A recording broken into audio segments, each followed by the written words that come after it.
Thanks, Lisa. Welcome, everybody, to our week one of round two of Cheese O'Clock with Laura and me and our special guests. Cheese O'Clock is a series we dreamed up to, I think, kind of keep ourselves from going stir crazy, because Laura and I both do a lot of teaching and, always in person, and we love to teach. We love to talk about cheese. And so this is our way of bringing cheese to you virtually. And we hope it's entertaining and that you learn something about cheese and maybe a little bit about cheese and wine pairing today. We have 3 more sessions coming up. November 12th, we'll be doing, Laura named this, How the West Was Won. It's all cheeses from the West Coast. Then November 19th, we're doing Vermont Masterclass, which is all cheeses from the Green Mountain State. And our last week, which is December, we're going to skip a week because of Thanksgiving, but then we'll resume on December 3rd with what started out to be 4 states, 4 stars, but one of the cheesemakers wanted to toss in an extra cheese as a bonus cheese. So it's 4 states, 5 stars. So on December 3rd, you get a bonus cheese. And that cheesemaker will be joining us. So please take a look at the schedule. Please sign up. And if you can, it's great to have the cheeses with you and the wines with you. We have a different wine sponsor every week. And then you can taste along and learn even more. I am Janet Fletcher. I am the publisher of the Planet Cheese blog. And if you don't already read it, I hope you'll sign up for that and read that. I do a lot of cheese teaching and presenting and writing, and cheese is a great passion. I hope you'll take pictures of your cheese platter. If you've purchased the cheese and you've made a nice plate of them, please take a picture. Let us see what your cheese party looks like. And hashtag Cheese O'Clock, tag Laura and me, and we'd love to see how you're celebrating with cheese today. I want to remind you that we love to have your questions. You can you can probably ask something in chat and get an answer, because I know there are cheesemakers on the call and people from Markham on the call. So you can possibly get a question answered that way. But you can also, if you want to have your question answered live, please use the Q&A button at the bottom of your screen. So with that, I want to turn it over to Laura. Hi, everybody. Welcome back, maybe for some of you, and welcome if you're new. We're so happy to have you. And as Janet said, round 1 happened in part because we missed teaching, but really it was because it coincided with American Cheese Month, which is the month of May. And we wanted to make sure that everybody remembered that there were a lot of American artisan cheesemakers out there who were really hurting because we had been locked down for about a couple of months at that point.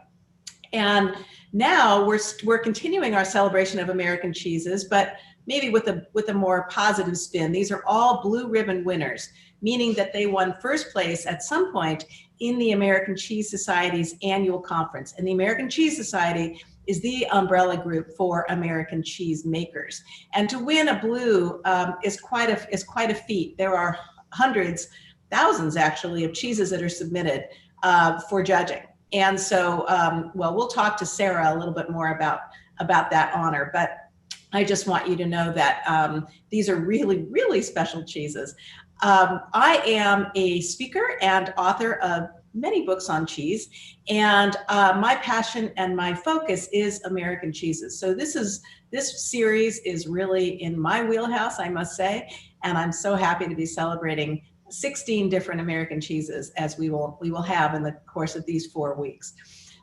Okay, so with that, I mean, for me, Janet might have a slightly different view of this, but for me, cheese is not complete without wine. And I say slightly different only because Janet knows a ton about beer and loves the stuff. I know nothing about beer. I do like it, but I don't know anything about it. But wine is my thing. And so it is my great pleasure to introduce Kim Nichols, who has been the winemaker at Markham Vineyards in the Napa Valley for 20 years. She's been at the winery for 29, and which is really remarkable, actually. Remarkable, I guess. And anyway, so Kim, tell us a little about yourself and about the winery and about the wines we're going to be tasting today. Thank you, Laura, and thank you, Janet, for putting this together. And I'm excited to Sarah as well. I've been here for 20 years, and I'm actually sitting inside the historic barrel cellar that was originally built for 140 years ago in 1879. It wasn't until 1978 when Bruce Markham put his name on it. I have been in the wine industry for a number of years, and I did at Sykes Wine Cellars way back in the day when I was, well, I don't know. But I want to say that, you know, this year with, we have celebrating our 40th year of making varietal Merlot. And so what I'm really excited about today is just to, you know, obviously learn more about cheese, because I certainly don't know nearly as much as you all know, but I am excited to see how our Merlot prepares. And since I've been here for so long, I've actually made Merlot all the way from all the different areas of Napa Valley, from down in Carneros all the way up into Calistoga. And so today what we're tasting on the Merlot side is Merlot that is grown on our estate property in the Oak Knoll appellation. It definitely will have kind of some sour cherry characteristics. I think especially like sour cherry jam in the nose. Not meaning that it's sour, it doesn't. It's delicious, I promise. It's definitely going to have like some strawberry notes to it, and should be nice and ripe and go lovely with the cheeses. And then I also have, I know most people think of white wine and cheese together. So we have Chardonnay here, which is also from Oak Knoll appellation. The Chardonnay, we call this ranch Cannon, because as you can see from our label, we actually have a cannoneer on the label. And so I tend to call this wine the butter bomb. It's very creamy and buttery. And I actually, with future vintages, I may even make one that's concrete fermented, because I have that. Okay, wow. Oh, do you have a Vanna White next to you? Is that? I do. I'm impressed. Well, so very good. I think you better, I hope you're paying that person union wages there. Okay, so yeah, I tend to like white wine better with cheese, but we're going to find out today. But because when you have a wine that has a little bit more texture, like Chardonnays tend to do, particularly from the Napa Valley, they tend to go pretty nicely with cheese, but we shall see. So with that, Janet, why don't you introduce us to our first cheese and cheese maker? Yeah, sure. For, you know, fabulous wine, Kim. I love the texture, and then at the end you get the acid, which really, you know, makes you want to keep drinking it. It's just got that refreshment from that bright acidity, but it's very creamy and luscious, and I think it's going to be great with the cheeses. So before I introduce our cheesemaker guest, I just want to say what Laura and I were thinking about when we decided to call tonight's class Clever Creations. You know, it's kind of hard to come up with something new in the cheese world. Cheese has been made for millennia, and there aren't just, you know, there are just so many ways you can make it.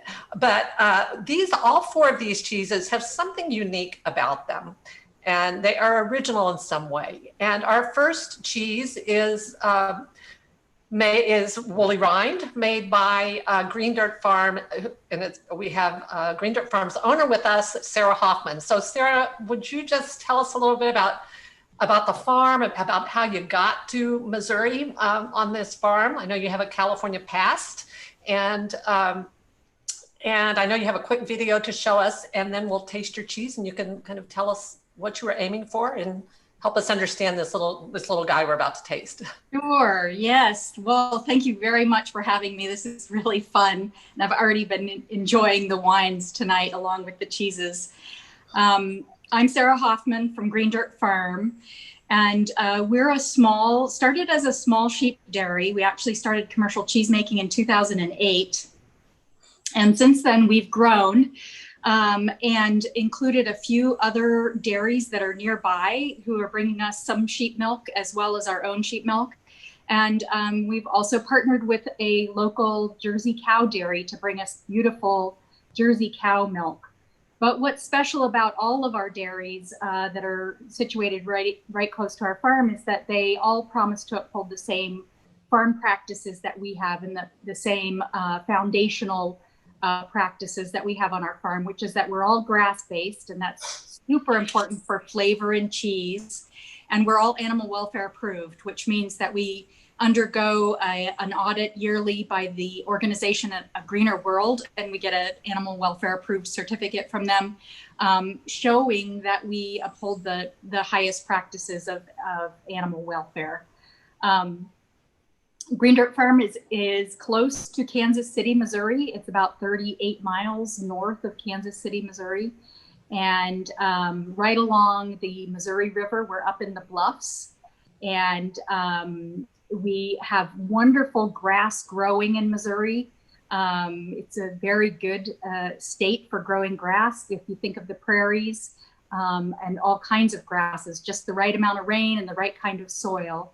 And that grass, when we feed dairy animals on a mostly grass diet, we can concentrate a lot more flavor compounds in their milk than if we feed them the traditional kinds of conventional dairy diets.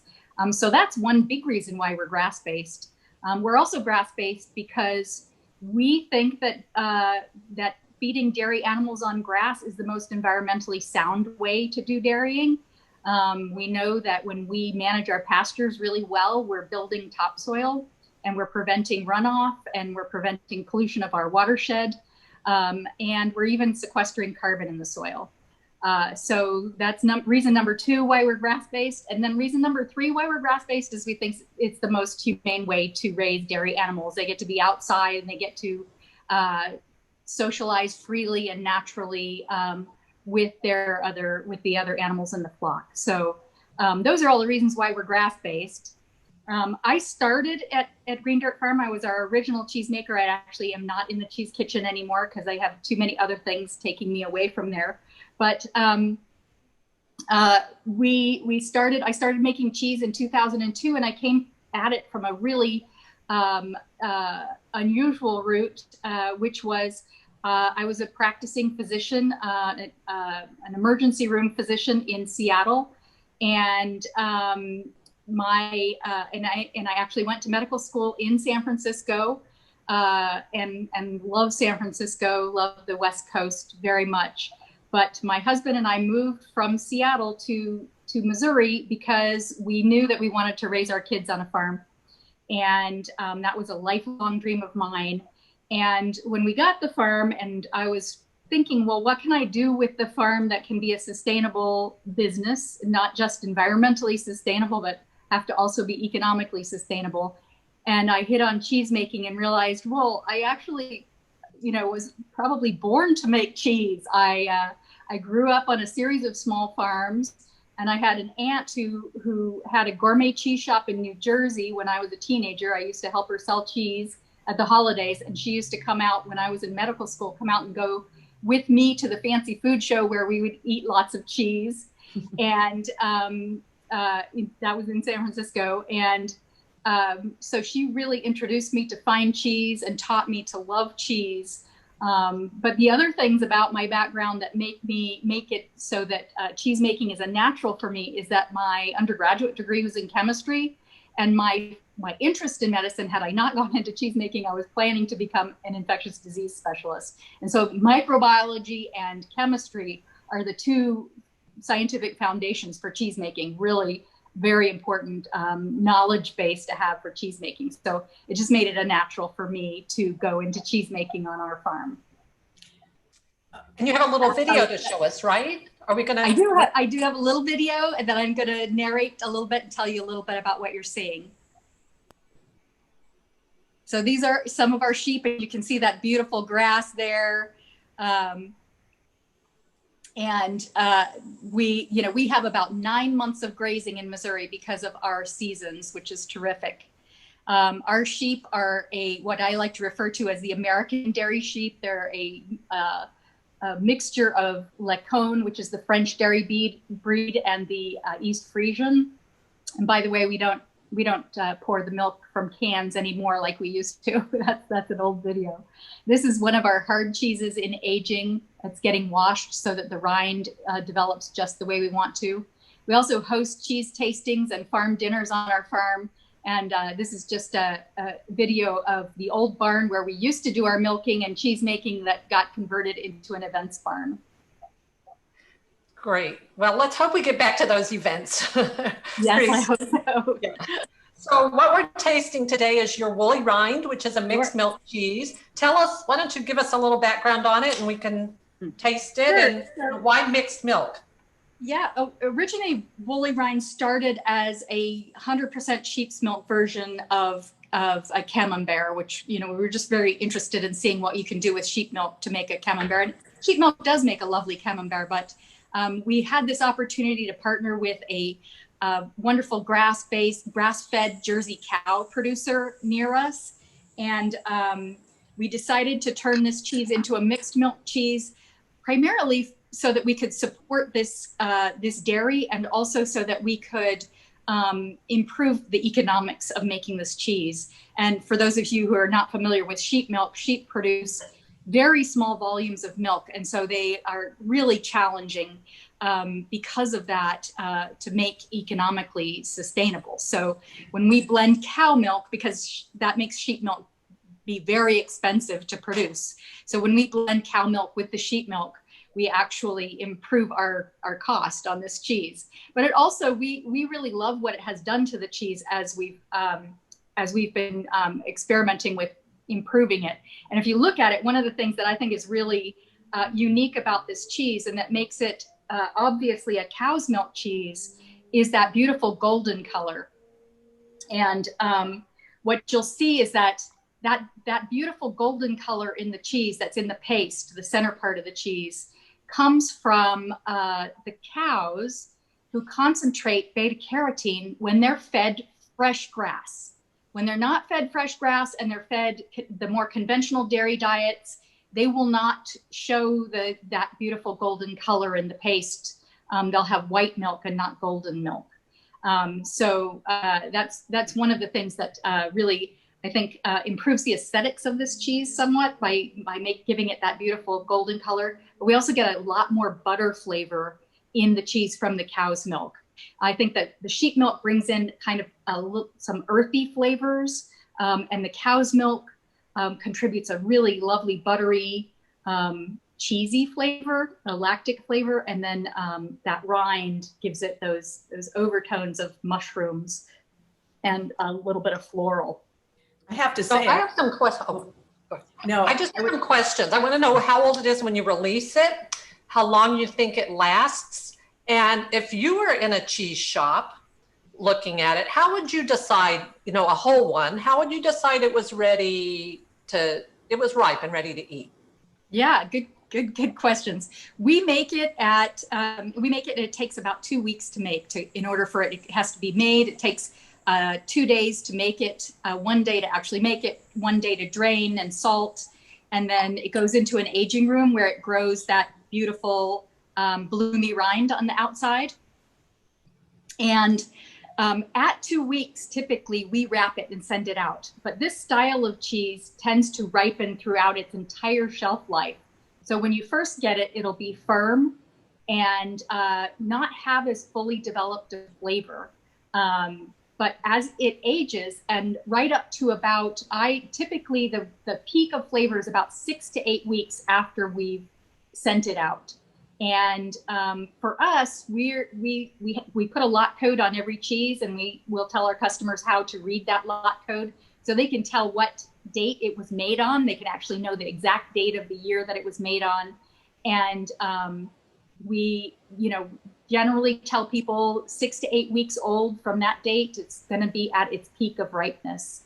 And then, but another way that you can tell when you're in the store and you don't have access to all that great information is to feel the cheese, just like Janet is doing right now. And when you feel it and it's got a good amount of give and it's not super firm, you're getting close to being ripe there. Yeah, I hope people can see, if you don't have the cheese, or if you do, that it's ripening from the outside in. There's this layer right underneath the rind that's creamier than the heart, and that's going to keep developing. It's going to get more and more creamy as it matures. I get a lovely mushroom note to this, not like a porcini mushroom, more like a button mushroom. Very subtle, fresh mushroom smell, and it is very buttery. Laura, what did you think? Yeah, no, I feel exactly the same way. I was the way, Sarah, that you described the two characteristics that the cows and the sheep bring to it. It's spot on. I mean, that butteriness, kind of a sweetness from the cow's milk, and like you say, kind of a more savory quality. And it's sort of like the perfect balanced food, because it hits all of the notes of, it's not tart and it's not sweet, but it sort of has that kind of a similar balance.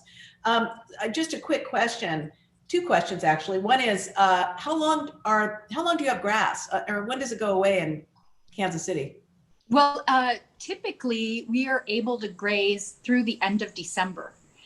So we can usually start grazing mid-March, and we can graze all the way through to the end of December. We've already had snow, remarkably. I think you did too, Laura, didn't you? In Denver, are you in Colorado? Well, no, I'm currently in San Francisco. We did not have snow, but I was in Colorado, yes. Anyway, we got that snow.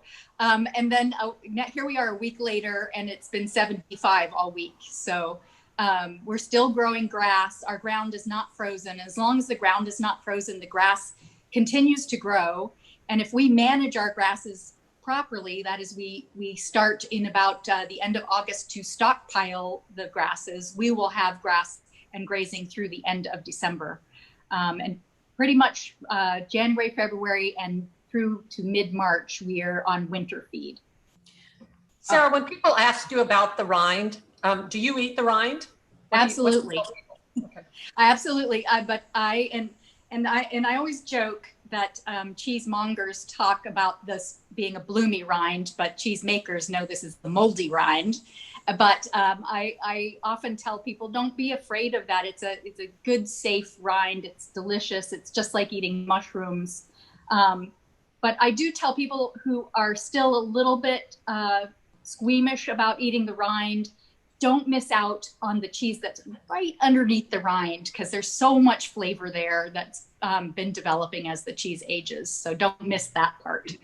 And I tell people, do not dig the center of the cheese out if you're at a party and leave the rind behind. Yes. That's very gauche. So don't do that, people.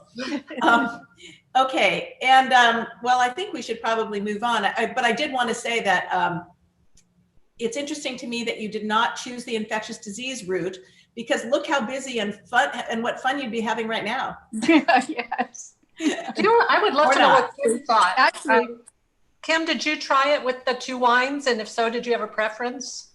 I actually didn't try it with the red wine. I should do that. I thought it was very complementary with the Chardonnay. It had a lot of the same richness. And, I'd also like to say, if people prefer a Chardonnay that's not nearly so oaky or buttery, they should drink it a little bit cooler, because that is a trick of the trade. And if you prefer something that's much richer and riper, then just hold it in your hands a little bit and warm up the glass. And then you'll get, even more of that creaminess to complement the flavors of the cheese. It's delicious. I think it's delicious too. I think it's very balanced. And one thing I wanted to say is that the wine itself is balanced. So it's not a shy wine, but it is balanced. And so when you're choosing a white wine, when one is choosing a white wine to go with the cheese, a super oaky wine, you are going to taste that oak even more in the presence of a cheese, and even more in the presence of a creamy cheese. So it is, whereas this wine stays in balance in the presence of this woolly rind. And I think it's a quite delicious pairing. I do. Okay, shall we go on? Yes, we should. Okay, so we're gonna go to Massachusetts now from Missouri, and we're going to the classic blue log. And I just wanted to say welcome to all of you who have who have entered in the chat where you're from, Virginia and Chicago and Austin, Texas. I mean, this is pretty remarkable, and I'm really happy that you're all here. Anyway, so Classic Blue Log, I find the name kind of funny because it is a classic, but I can't imagine that when they named it, they thought it was going to be a classic, but it has become a classic. And it is a cheese made by Westfield Farm. It was created by a couple that started Westfield Farm in 1980. And then they, after 16 years, decided that they'd kind of had enough.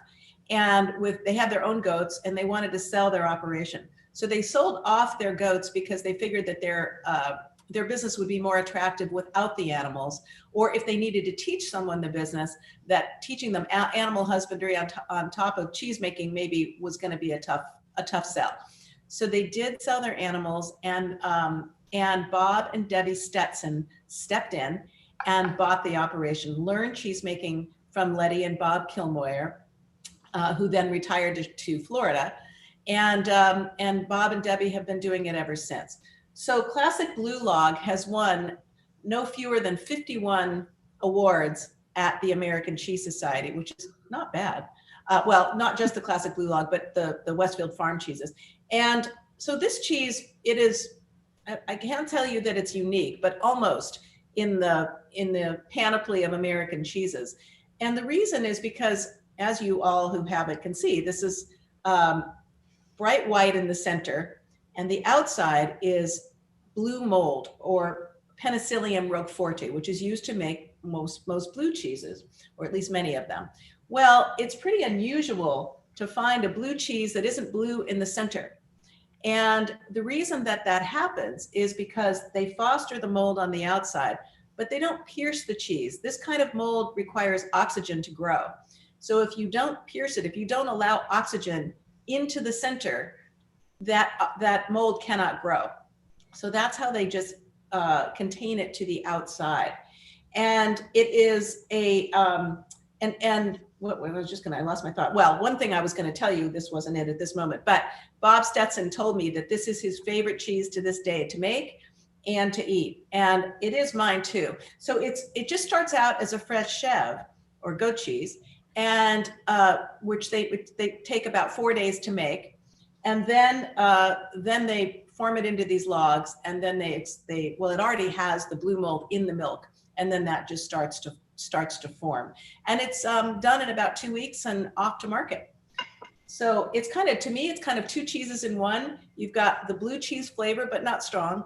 And then you've got the really, really nice, clean goat's milk flavor that isn't goaty by any stretch. It's just kind of a little bit lemony, but not too, and a little bit earthy from the blue mold. It's just, I just love, and it's also, like we were talking about with the woolly rind, the texture gets a little bit softer. I don't know if you can see on my piece anyway, under the rind, and then it gets a little bit firmer. And that's just the process, the aging process going on right before our very eyes. So it starts from the outside and goes toward the center. All right, so I'll taste it. Wow. I just forgot how delicious this was. I haven't had this cheese in years, and we don't see it all that often around here. So yeah, my piece is perfectly ripe, and it is just stunningly delicious, but it's hard on the wine. I think it's really hard on the white. I feel like it's making the oak kind of come up in the white. So I actually preferred it with the red. Sort of surprised me with this goat cheese, but it's not an easy cheese to pair with wine, but it's so delicious. And Laura, I was looking back at my old notes on this cheese, and I had interviewed Bob, and he told me the way he described how he made it was kind of peculiar. He said, they make the fresh goat cheese as if they're just making the plain Capri, because they do make a plain version of this. And so they've got this fresh goat cheese, they put it in a mixer, and they add salt, and that's when they add the Penicillium roqueforti. That's what he told, that's a little peculiar. Usually you would add it to the milk, but he told me they add it to the already made fresh chev. Then they extrude it into these logs, put it in the aging room, and in a very short amount of time, a matter of days, the blue develops on the outside. Well, he did not mention that, but that's Yeah, but it kind of makes sense because I think we would see more cheeses like this if it were just added to the milk and then put in the aging room, So Yeah. for those who aren't familiar with this cheese or who can't find it, there's a Spanish cheese that's not unlike this cheese called Montenegro. And it's a larger, kind of a flatter log, but it is very similar in style.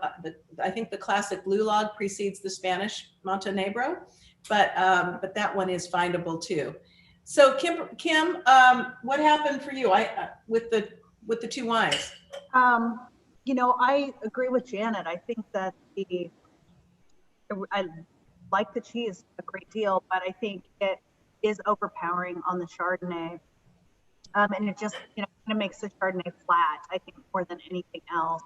So with the red wine, I think that it actually, the brightness of red wine actually shows and pops all of those fruit characteristics I was talking about. And I think it actually works really well. And I think in part that's probably due to the blue rind on the inside of it. Yeah, blue cheeses in general are pretty hard to pair with regular table wines. You often have to go into the sweet realm, but I actually quite like it with the Merlot. One other thing is that when you eat the rind of a cheese like Sarah's or this one, but this one in particular because of the blue mold, it may affect the wine pairing in not such a positive way. So that's one case for maybe not eating the rind, but generally speaking, but I don't advocate that actually. I'm just saying if you're really concerned about your wine pairing. In the case of the classic blue log, if you've got the wine or any wine with you right now and you have the blue log, try it, cut off some of the rind and try the cheese with the wine that you're tasting and see if there's any difference. My guess is there probably will be. And I think that the blue rind this blue log would pair very well with like our Sauvignon Blanc or something like that, where it has a little bit higher acidity, a little bit of the similar, citrus notes that the cheese has in it. Yeah, well, that is a classic pairing. I mean, Sauvignon Blanc and goat cheese in general is a pretty classic pairing. So I think that would be a good call because I'll bet your Sauvignon Blanc has a little bit more texture that would match this classic blue log quite well. Yeah, I always feel like you have to kind of line up acidities that when you're matching wine and cheese. When you have a tart cheese like this one or like a lot of fresh goat cheeses, you need a wine that has some, bright acidity, or it does make the wine taste even more flat, flabby. So yeah, I agree that the Markham Sauvignon Blanc would probably be a better match, but the Merlot worked. Sarah, I just wonder if you have any insights as a cheesemaker into this cheese. Does it say anything to you about the cheese making technique? Or I love this cheese. It's so delicious, and I have admired it from afar, and I didn't know that about how it was made. That's so interesting, because I often wondered how they get such a thick mat of the mold on the cheese. But it's just a delicious cheese, and I bet it goes beautifully with beer. Yeah, nice like Pilsner, or we could go somewhere with this cheese. So shall we move on? Or yeah, I was just going to say that for anybody who might be in the Massachusetts area, you can. Bob mentioned that you can stop by. He says there's nothing to see, but he said they give impromptu cheese tours, and I don't know if they're doing them currently, but he didn't indicate that they were not.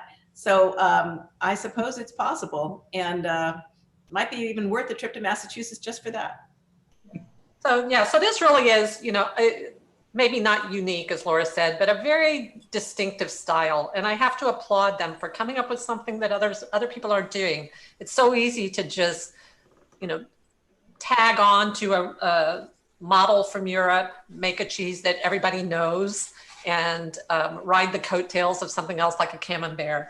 But this is quite. Well, I kind of feel like it was a self-fulfilling prophecy. Like I said, they named it classic before it was, but now it truly is, and very, very special. And I hope for those of you who are on this call today that you are sort of taking in. I get a little bit, I don't know, kind of nutty about protecting the specialness of these cheeses that we're having and pointing them out, calling it out. And I just think, I mean, we take our cheeses for granted, I think, and I'm looking at them, not at you, because they're calling to me. But this log, this classic blue log, is just it's kind of historic for American cheeses, artisan cheeses, and it's also like we've talked about ad nauseum now, more or less unique. And so I just want you to kind of take in how special it really is. Never mind the woolly rind, because we don't have cow and sheep milk cheeses abounding in our country either. So it too, it's destined to be a classic, Sarah. I hope so. Our next cheese is another cheese that's unusual in its own way. This is Chandoka from, why am I blanking? LeClaire Farms? LeClaire Farms, yeah. LeClaire Farms in Wisconsin. LeClaire Farms is a goat dairy started by this cheesemaker's parents maybe 30, 40 years ago. They started with goats, and Katie, who was the daughter of the people who started the goat dairy, started making cheese. And when she was 25, she won a huge award for her first commercial cheese. It was a cheese called Evelyn, 100% goat milk. She won the, I think it was the US championship cheese. She got 99 points out of 100 for her cheese. She was 25. So her parents thought, okay, I guess we need to build a creamery for our daughter. And they did. They built a creamery on the farm. Katie has gone on to win a lot of awards. And this Chandoka was her second cheese, I believe, but it was a little different, the original Chandoka. This is cave aged Chandoka. What she started with was just Chandoka, and it didn't have this natural rind. It was a cheese like a cheddar that's aged, made in 40-pound blocks and aged in a bag, so it doesn't get a rind. It's no air. That cheese did very well. Katie was with Chandoka, which is a mixed milk cheese. It's 30% goat and 70% cow. She was trying to make a cheddar, sort of. A cheddar that was very approachable, that had the fun of the mixed milk, that was more fruity and sweet and less acidic. So she's using cultures that give you a little more fruitiness and a little less, and she's kind of backing off on the acid in this Chandoka. So Chandoka was a hit, and then she got the idea to partner with a retailer who had an aging room, a proper cave, and they took some Chandoka and made it like a normal cheddar in the shape of a classic cheddar with the cheesecloth on the outside so it can breathe. They put it in the cave to see what happened. And out came this gorgeous kind of classic English style cheddar, except it's got 30% goat's milk. And she won not only first place in her category, I think multiple times, but this cheese has been like second runner up at the American Cheese Society. Like out of 1,800 entries, it was number 2. So people love it. Judges love it, consumers love it. Let's taste it. You're gonna see that cheddar, that it's in the cheddar family, but you're gonna get something a little bit different from the goat's milk. Well, I was just gonna say, Janet, initially when they made this, was this not a joint venture with Standard Market in Chicago, the aging portion of it? The cave aged, yes. And then they took the guy from Standard Market who was doing the aging, and I think they hired him. So they did, he's still there. Yeah. So this has, that classic kind of cheddar texture. It's very friable and kind of waxy, and it breaks up into little chunks. And you get that cheddar aroma, but that nutty, waxy, fruit, to me, very fruity. I get a little bit of a pineapple scent, very fruity. This is very in line with American taste. A lot of people like sharp cheddar, but many people don't. They really want more of this sweet profile. And so that's where a lot of the American cheddar makers are going, towards this more sweet profile. And it's very appealing. I was going to say, it's pretty hard to not like it. It is very much in keeping with the American cheddar profile desire. The new one, actually, I would say this is not historic in terms of because I don't think there were that many of these made. So Americans weren't familiar with it, but now it really is kind of a what's there not to like. But and then some though. It's not a simple cheese by any stretch.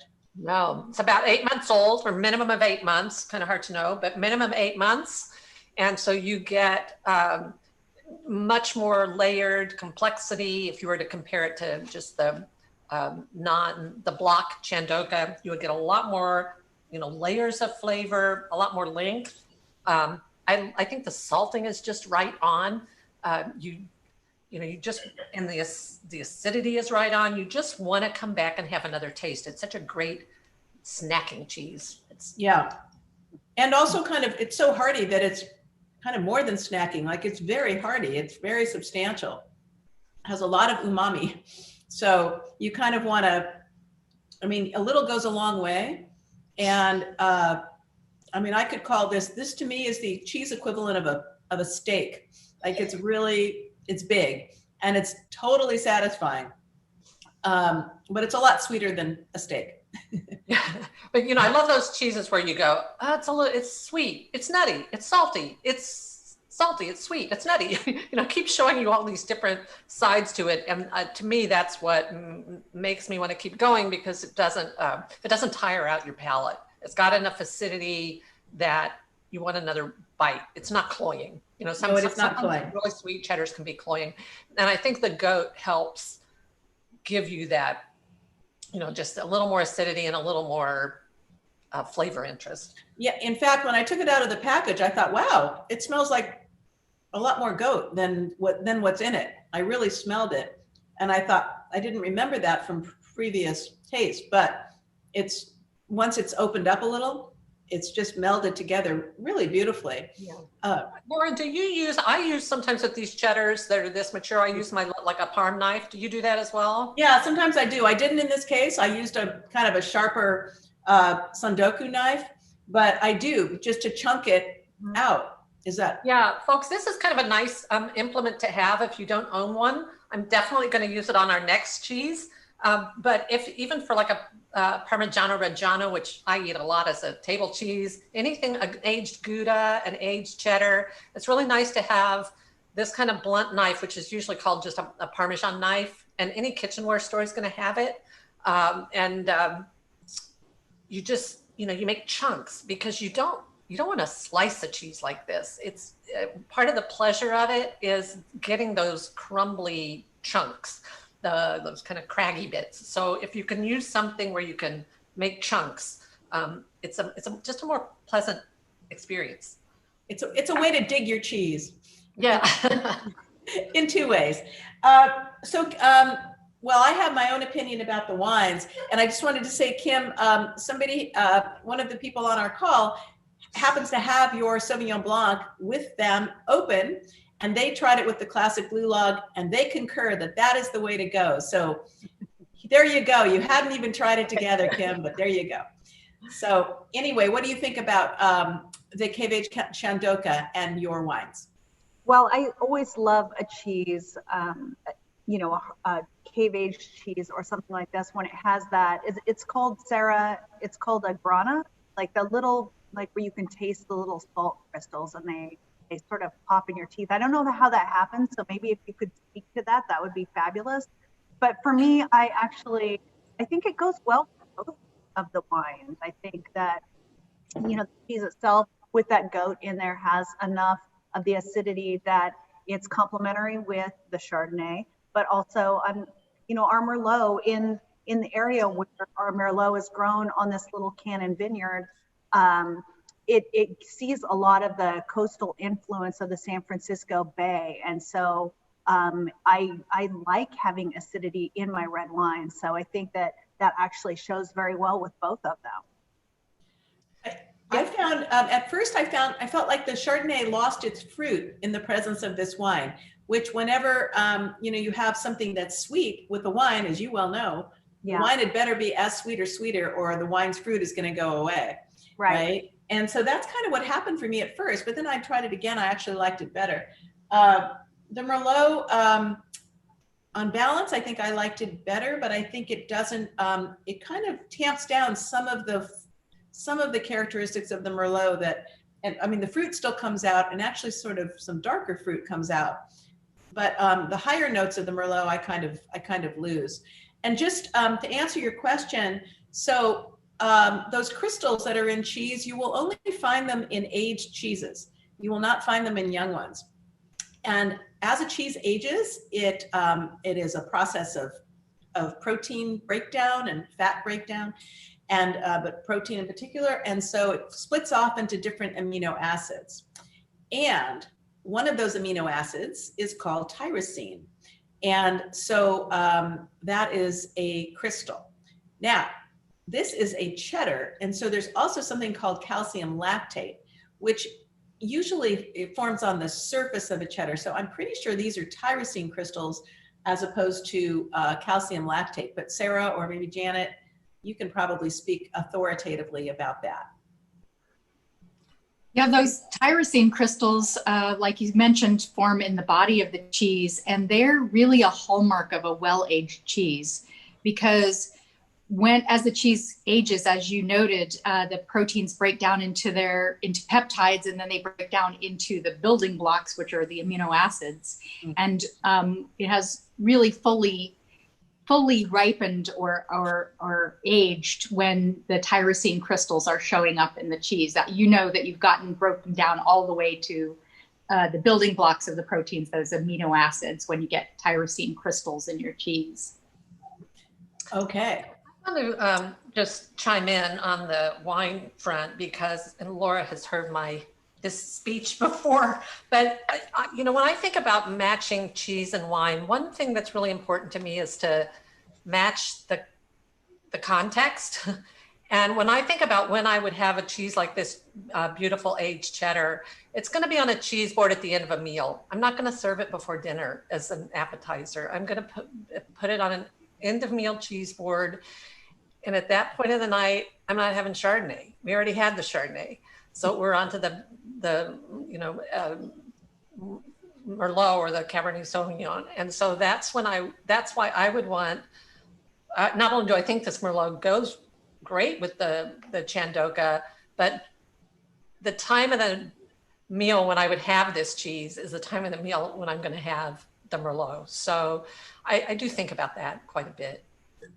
I think about that too, but I actually love going back to a crisp white wine. I'm not talking a Sauvignon Blanc, but well, I am thinking about France actually. And so I go back to a white Burgundy. I'm very happy to do that. I find it very refreshing, but I realize that's rather unconventional. Most people stick with the red wine they've had with dinner and maybe move on to a dessert wine, if anything. They don't go back to white. But in any case, okay, so let's go on to the last, was there anything else you wanted to say, Jen? Okay. So now we're going to Chester County, Pennsylvania. I know all roads are leading to Pennsylvania right now, are they not? But so it seems rather fitting that we're ending with the cheese from there as well. So Chester County is where the farm at Doe Run is located. They have about 700 acres, 350 of which their 100 or so altogether animals roam, and they have cows, goats, and sheep. And it is a very small group of people. There are, so Sam Kennedy is the head cheesemaker. His wife Stacy runs the joint. She's marketing, she does all kinds of stuff. And then there are two cheesemakers, one of whom was the founder and cheesemaker of a Midwestern, a Missouri-based, Sarah, cheese operation called Bay A Farms. But Veronica is her name, and she's no longer there. She is a cheesemaker in training at the farm at Doe Run. So St. Malachy, as this cheese is called, is named for what was a Quaker house. It's an area where there are a lot of Quakers, and later turned into a church. It overlooks the farm. And so this is a cheese that took them about 8 months to figure out how to make the way they wanted to make it. This particular one that we have today is aged 14 to 16 months. Their animals are, by the way, out on pasture almost all year. Even though it's Pennsylvania, you would not think that was possible. But because they're on this limestone plate, and then below is this is the Doe Run Creek, which runs into the Brandywine River, which keeps the pastures verdant and a little bit warmer. So I guess, so they have the grass, They basically have it maybe as long as January.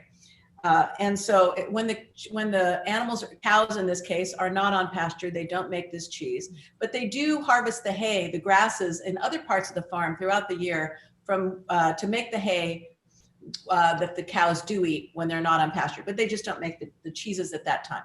Okay, so this cheese is aged somewhere between 14 and 16 months.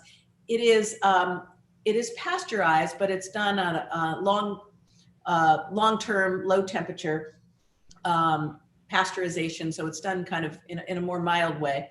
And it's, I don't know, to me, it's kind of like a Gouda. And this cheese, I can't remember, Janet, maybe you'll know. I can't remember if I think this was second runner-up for Best of Show also a couple of years ago, maybe third runner-up, but whatever it is, again, out of 1,800 cheeses, to get second or third, I actually thought it should get first, but that's just me, because I just think this is one of the most special cheeses. So they don't have a website, and Stacy told me 3 years ago, I don't know whether this is still true, that they never will, that they have Facebook and Instagram presence. And so that's how you can learn more about them. They do sell through Murray's Cheese, which is national, but of course, iGourmet, they sell this cheese. And I recommend getting it. It's a great holiday cheese, among other things. But just knowing the love that goes into this, it's one of their favorite cheeses. It was one of the first 2 cheeses, I believe, that they developed. They now make several cheeses. They have about 4 or 5 or 6 kind of flagship cheeses. And then they make a bunch they have something called the Creamery Collection, which is basically a lot of experiments. And I've had some of those experiments, and trust me, they would be award-winning too, because they're really good. And so they do mixed milk, cow, sheep, goat all together. And anyway, they play around a lot, because they're kind of like you, Sarah, they're kind of like the mad scientists who really know how to make cheese. And I have found, just anecdotally, that the people that have backgrounds like yours, Sarah, chemistry, microbiology, for obvious reasons, often make the best cheesemakers. So too do chefs, by the way, but again, it stands to reason. Okay, but I digress. I'm just, okay. And oh, by the way, the color of this cheese, I know, it's so great.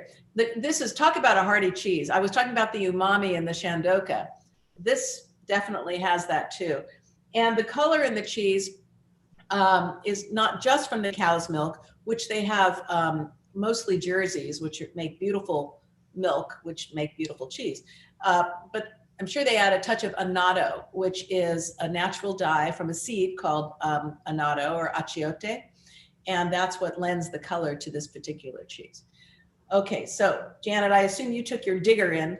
Well, I just went at it with my fingers, actually, but this is like candy to me. This cheese is like butterscotch and toffee, and it's just so balanced. You get all that sweetness, and a pineapple fruitiness, but you also get the acid. You totally get the acid. It's just perfect. That creamy texture is so lovely. This is a Gouda mold, folks. This is, they use it a Gouda form to make it. And to me, it's, especially when it gets even older, it's just like a really aged Gouda. So I'm always surprised that they call it Alpine style, because I think it's Alpine meets Gouda. I think that's Alpine what they meets Gouda. think. Okay. And so I'm sure that it's a little bit Alpine-ish, that the texture. But I know that they use a Gouda technique. They wash the curd. That's right. So it's, they do employ a Gouda technique to make it a little bit sweeter and less acidic. And so it's just a very interesting hybrid recipe. What did you think, Kim? Did you find a wine that you liked with it? I prefer it with the Merlot, but I really was intoxicated by that brown butter characteristic that I think the cheese has. So yeah, I agree with what you said, Janet. It's like a perfect holiday cheese. Mm-hmm. Whoops. I think we lost you, didn't we? Yeah, a little bit. I also wanted to kind of go back to the subject of the texture, because a cheese that's 14 to 16 months, we were just talking about the tyrosine crystals in an aged cheese, and you would almost think that would happen here. Although this is not the oldest that they aged this cheese, but it's not. It's so smooth and like you said, creamy in the mouth, which is not necessarily what I would expect from a cheese like this. But what does jump out is that butterscotch characteristic at first. And because there's also like there's a bit of a nuttiness to it, and that acidity at the end. It is just like I was saying about your cheese, Sarah, just you've got this combination of characteristics that come together to form just the most balanced sensation on the palate, that it's kind of memorable. Let's just put it that way. I thought it was nice with the Chardonnay. I liked it with the Chardonnay, which surprised me a bit. But that Chardonnay, because, it's rich and it's, high in alcohol. So it's got a little bit of sweetness. I mean, there's no sugar in it, but it's got that perception of sweetness from being such a mouth-filling Chardonnay. And so I think it goes great with the cheese. Well, anybody who's on the call who has these wines, feel free to weigh in on that one. I would say that you can't go wrong with either one, or which is unusual, actually. It's usually there's one clear winner when it comes to a cheese that has so much power itself. And going back to the beer vernacular, I'm guessing, Janet, that you might think that there would be a beer or two that would go well with this cheese. Oh, no question. I mean, a lot of the Belgians, I would put definitely something malty, not a hoppy beer, but something malty, like a, porter, a stout. You could get real high alcohol, the imperial porters, imperial stouts, the Belgian quads. Oh man, Belgian strong golden ales. Yeah, lots of uses for this. But Sarah, do you have, as a cheesemaker, how are you interpreting this cheese? Oh, I love this cheese. It's so delicious, and I love that they chose a really light amount of annatto in there, because it references all that butterscotch and nutty flavor. It's really fantastic. I think it's really interesting to note that annatto was originally added to cheeses because everyone back in the day understood that milk from animals on pasture tastes better. And so when animals were on winter pasture, and it's actually, interestingly enough, it's only cows that concentrate beta carotene in their milk. Goats and sheep don't, so their milk is always very white. But cows, when they're on fresh grass, concentrate beta carotene, and they make that golden color. And cheesemakers added annatto to give the perception of the deliciousness of cows on pasture. So their cheese has just a really remarkable depth of flavor. I love it. I'm just spellbound by not just the flavor and the complexity of it. I mean, it's a very rich, big cheese. It's like in the case of the Chandoka, that too would be maybe a tough cheese to eat a lot of at once, but maybe not. And I keep going back to both of these because on one hand, I'm saying, oh no, a little goes a long way. And on the other hand, I'm like, well, who needs a little? But the texture of this, I just find spellbinding. I just do. And there are, I saw it in the chat, there, if it sounded like I said there were tyrosine crystals, there are not, as far as I can tell anyway.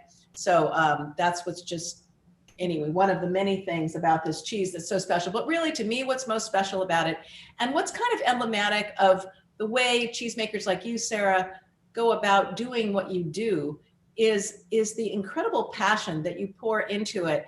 And not just into the cheese making, but into the animals and animal welfare, as you talked about at the beginning, Sarah. It's a full ecosystem in and of itself. And not every cheesemaker has their own animals. It's not that it's that necessarily, but then once the milk does get into the cheese make room, however it gets there or from wherever it comes, there's just an attention to detail and to flavor and to everything else, and to respect for the milk that they're working with, and ultimately to us, the consumer, that is kind of unparalleled. I think I just love seeing what I see whenever I travel this country and meet cheesemakers at their place. And in this case, in the case of Farm at Doe Run, I have not had the great privilege of going there yet. And Stacy and Sam, if you're on this call, yet is the operative word. They are in it for the long haul and in it to bring us great food. And I'm just want to point that out, just like you, Sarah, which is really pretty fabulous. Before we wrap it up, Kim, I just want to tell you how much I am enjoying these wines, both of them. I haven't had Markham wine in a while, and they're just really fabulous expressions of what's coming out of Napa Valley. And, we're so grateful for Markham's participation. Do you want to say a few words about, what Markham is all about? What is your overriding style, would you say? Or what do you want us to take home about these wines? Well, I'm in the middle, or I'm hoping I'm coming towards the end, but I'm developing the new wine series here at the winery. So where we have our Napa tier of wines that you can find across the country, I actually am developing a bunch of district wines from the different AVAs, which I spoke about. And then I'm also adding some special wines that I'm calling market parcels here in the valley that will really highlight here that Markham Vineyards own, close to 300 acres of our own vineyards. And so that gives us control, much like it gives Sarah the control when she's making her cheeses of her animals and all of that. So that's really important to me, is working with the grape source from the very beginning. And all of our vineyards are Napa Green. The winery itself has our green certification. We're very sustainable here. And so it was really fantastic to hear everything that Sarah's doing in what do you call it? A creamery, the creamery. And I just want to say cheers, because we're all awesome women. And we need to stay together and make these fabulous products, because man, they were all so good tonight. And I'm going to keep doing what I'm doing, and you all keep doing what you're doing. Kim, I have a question for you. Well, it's not my question. Somebody in the chat wants to know if your vineyards were affected by the Napa fires, the recent ones. Vineyards are very good fire breaks, so we did not lose any vineyards, thankfully. And I'm very sad for my friends who certainly had greater exposure than we did. I had, everything in here at the winery, but it certainly was about selecting the best fruit and making sure to that what we were bringing in here is something that we would be proud of. So it was a difficult harvest, I'm not going to lie, but we are, really happy with what we have. And in the end, if things don't work out, then we will make some tough decisions. But right now, we're pretty happy. Well, Markham is such a good example of what's old is new again, in a way. I mean, you guys have been around, you're like this heralded Napa Valley winery that a lot of people know about, but there's a whole new world or opportunity for discovery, I think. And I think it's kind of cool that you're kind of the bridge between what was, but also you have a sensibility that's current. And then I know that you all recently went through a rebranding and new website, and it's really beautiful. And even the labels going back to the canon, I was told what that meant, and now I forget exactly what the canon symbolizes. So this was, it's really a play on Bruce Markham's original label. He had a sculpture that he loved. He was from Colorado, and so this was a sculpture that was in Colorado, but he used to have a little mini cannon that he would fire off every year in Little Cannon, which what these wines are from. And so we just thought, in honor of the cheese pairings today, that we would show the Little Cannon Vineyard, because it's very special. Well, and someone wanted to know if you had a wine club. I would say the answer is absolutely yes. Always. I know we need to wrap it up.